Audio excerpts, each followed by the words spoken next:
parle de, donc chapitre 27 et verset 9, parle d'un voyage qui se déroule après l'époque du jeûne. Donc vous savez qu'il y a une fête juive, celle du Grand Pardon, qui s'appelle le Yom Kippour, et c'est cette époque du jeûne. Donc on sait que c'est fin septembre. Et le bateau se trouve confronté à une tempête, et il n'est pas loin de l'île de Malte. Dans ce que on vient de lire ensemble, en fait, Paul a averti dans un premier temps que le voyage allait être un désastre. Mais le capitaine d'officier n'écoute pas, et il décide de partir quand même. Mais Paul encourage chacun au moment de la tempête, et il précise ce qu'il faut faire. Il leur demande de se nourrir notamment, et il rend grâce. Et à ce moment-là, les personnes qui ne l'écoutaient pas, majoritairement romains, cette fois-ci commencent à prêter attention à ce qu'il dit.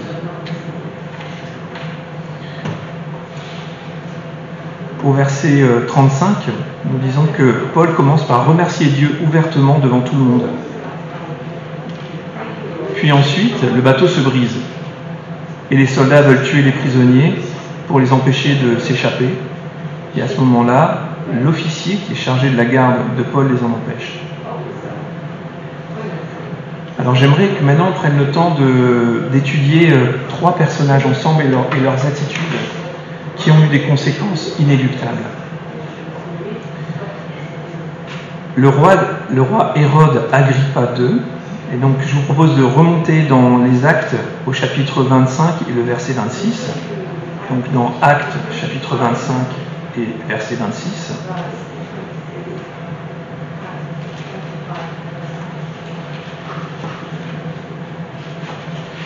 Hérode Agrippa, c'est le petit-neveu du roi Hérode Antipas. Hérode Antipas, donc son grand-oncle, c'est lui qui a rencontré Jésus durant son procès. Et il n'a pas compris qui était Jésus à ce moment-là. Si on remonte dans Luc, cette fois-ci au chapitre 23, et on va lire ensemble les versets 6 à 12. Luc 23, versets 6 à 12. C'est le moment où Jésus est arrêté. Tous ses disciples se sont enfuis. Le Sanhédrin a condamné Jésus. Il comparait devant Pilate, qui ne comprend pas trop, là aussi, qui ne veut pas s'ennuyer avec ce juif, et qui l'envoie devant Hérode. Et donc, Luc 23, verset 6, à ces mots, Pilate demanda si cet homme était galiléen. On parle de Jésus. Lorsqu'il apprit qu'il relevait bien de l'autorité d'Hérode, il le lui envoya, car lui aussi se trouvait à Jérusalem en ces jours-là. Lorsqu'Hérode vit Jésus, il en eut une très grande joie, car depuis longtemps, il désirait le voir à cause de tout ce qu'il avait entendu. Et il espérait le voir faire un signe miraculeux. Hérode lui posa beaucoup de questions, mais Jésus ne lui répondit rien. Les chefs des prêtres et les spécialistes de la loi étaient présents et accusaient violemment Jésus. Alors Hérode, avec ses gardes, le traita avec mépris et se moqua de lui. Puis après lui avoir mis un habit magnifique, il renvoya à Pilate Jésus. Et ce jour-là, Pilate et Hérode devinrent amis, d'ennemis qu'ils étaient auparavant. Dans cette famille, vous vous rendez compte, les différentes générations ont eu l'occasion de rencontrer Jésus, d'entendre parler de Jésus, et aucun d'eux ne comprend qui il était. Comme son grand-oncle, Agrippa entend l'évangile annoncé par Paul. En fait, dans le passage précédent, acte 25 jusqu'à 26, Paul va annoncer l'évangile, Paul va annoncer sa conversion, Paul va annoncer en quoi Jésus a changé sa vie. Et la réponse de Agrippa à ce moment-là est sarcastique. Nous lisons, donc c'est au verset 28 à 32 d'acte 26, acte 26, 28 à 32. Agrippa dit à Paul, « Tu vas bientôt me persuader de devenir chrétien. » Paul lui répondit, « Que ce soit pour bientôt ou que ce soit pour plus tard, je prie Dieu que non seulement toi, mais encore tous ceux qui m'écoutent aujourd'hui, vous deveniez comme moi, à l'exception de ces chaînes. » Quand Paul lui dit cela, le roi, le gouverneur Bérénice et ceux qui étaient assis avec eux se levèrent, et ils se retirèrent. Ils se disaient les uns aux autres, « Cet homme n'a rien fait qui mérite la mort ou la prison. » Agrippa dit à Festus, « Cet homme aurait pu être lâché s'il n'avait pas appelé à l'empereur. » Comme beaucoup, avant lui, mais aussi après lui, Agrippa s'arrête à 2 pas du royaume de Dieu. Il n'a aucune excuse. Il a entendu l'évangile, il a décidé que ça ne valait pas la peine d'y répondre personnellement. Il a compris, mais il a refusé. Et malheureusement, cette erreur, elle n'est pas rare. Elle consiste à choisir délibérément, en toute connaissance de cause, de ne pas répondre à l'appel de Dieu.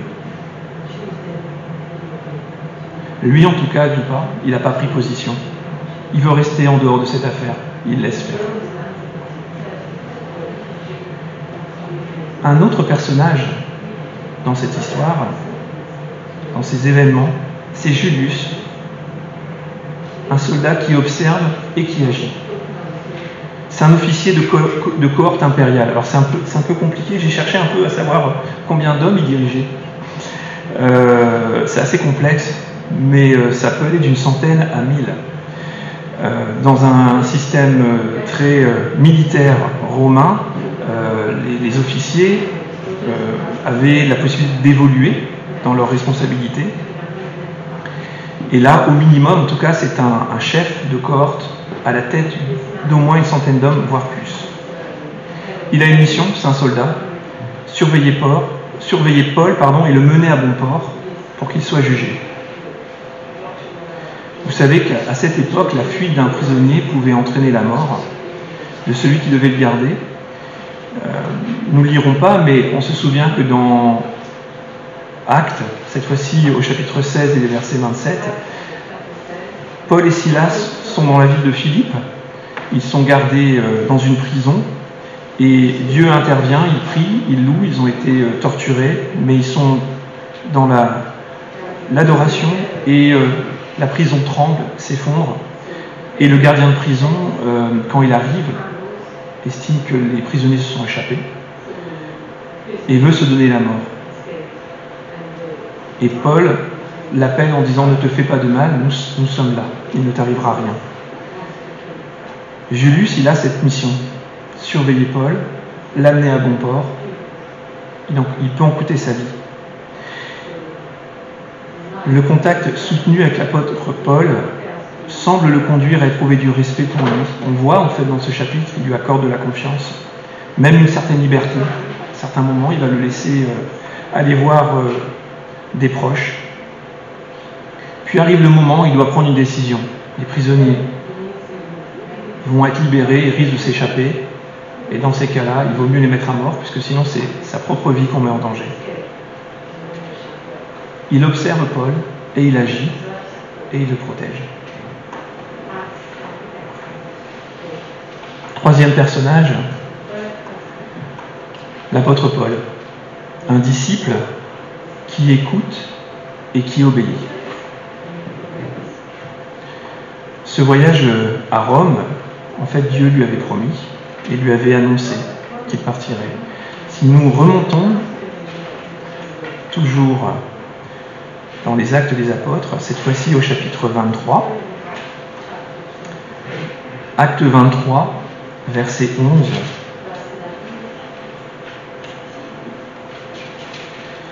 La nuit suivante, le Seigneur apparut à Paul et lui dit « Prends courage, Paul. De même que tu as rendu témoignage de ce qui me concerne à Jérusalem, il faut aussi que tu rendes témoignage à Rome. »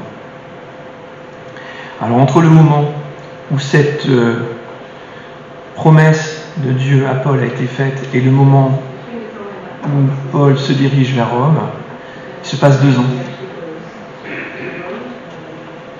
Alors c'est 2 ans particuliers par rapport à la promesse, puisqu'en fait il a été incarcéré. Et c'est pas dans un cadre missionnaire qu'il arrive à Rome, mais en fait c'est dans le cadre d'une affaire judiciaire. Rome n'attend pas Paul comme un missionnaire qui va lui annoncer l'évangile. En fait, il n'attend pas du tout. Il va être jugé et il est dans l'attente de son jugement.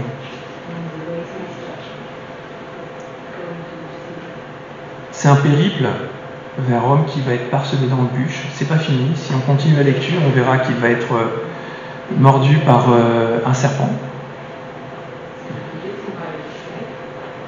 Mais dans cette épreuve que traverse Paul, il affronte en témoignant sa confiance dans la protection et les soins de Dieu, même durant cette tempête qui menace clairement sa vie. Parfois les choses ne se déroulent pas comme on les a prévues. Parfois les choses ne se déroulent pas comme nous l'attendions. Mais Paul témoigne de sa foi, de sa fidélité et de son obéissance. Je ne connais pas toutes vos vies. Je ne sais pas quelle tempête vous avez affrontée. Mais Paul, il en a connu plus d'une dans sa vie. Et j'aimerais ce matin vous encourager. Dans l'épître aux Corinthiens, la 2e épître de Paul aux Corinthiens, au chapitre 11, versets 23 à 30, Paul est un peu contrarié, il est remis en cause par cette église qui va dans tous les sens, qui a des nouveaux enseignants et qui est en train de se perdre dans ce qu'elle croit, dans sa foi, d'inventer des nouvelles règles. Et Paul les reprend. Et il leur explique ce que lui a vécu et ce dont il ne se vante pas.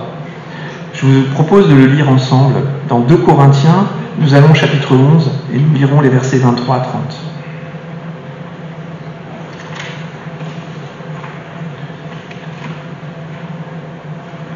Donc 2 Corinthiens.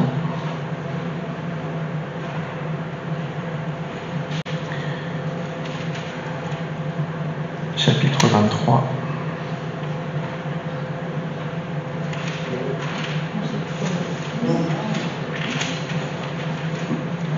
Pardon, 2 Corinthiens, je recommence, chapitre 11 et le verset 23, excusez-moi. Vous étiez en train de chercher le chapitre 23, il n'y en a pas. Donc, 2 Corinthiens 11,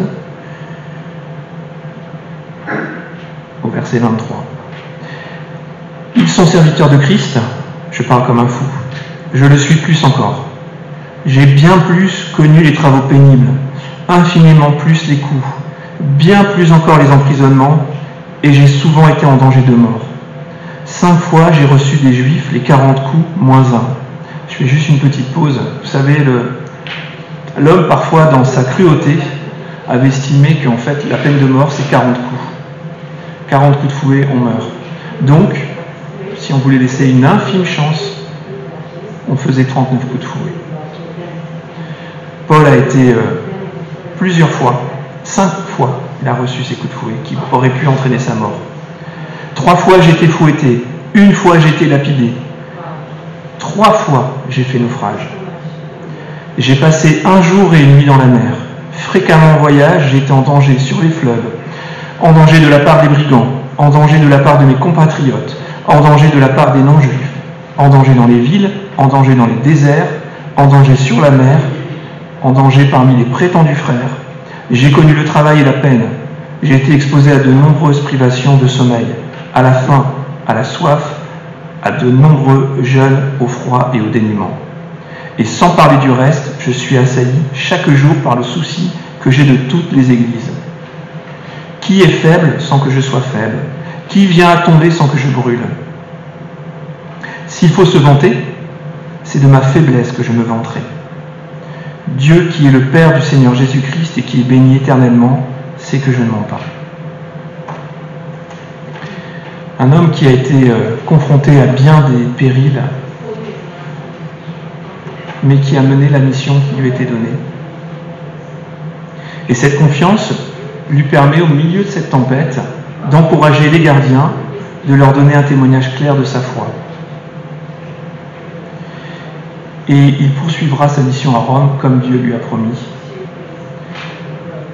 À la toute fin des Actes des Apôtres, le chapitre 28, et je vous lirai les 2 derniers versets, Paul est resté 2 années entières dans une maison qu'il avait louée. Il accueillait tous ceux qui venaient le voir. Il prêchait le royaume de Dieu et enseignait ce qui concerne le Seigneur Jésus-Christ avec une pleine assurance et sans obstacle. Alors qu'est-ce que nous pouvons tirer comme enseignement de ce passage? Le premier, Dieu est toujours présent et il contrôle, même dans nos tempêtes. Dieu nous appelle à l'écouter et à lui obéir, même dans ces moments difficiles.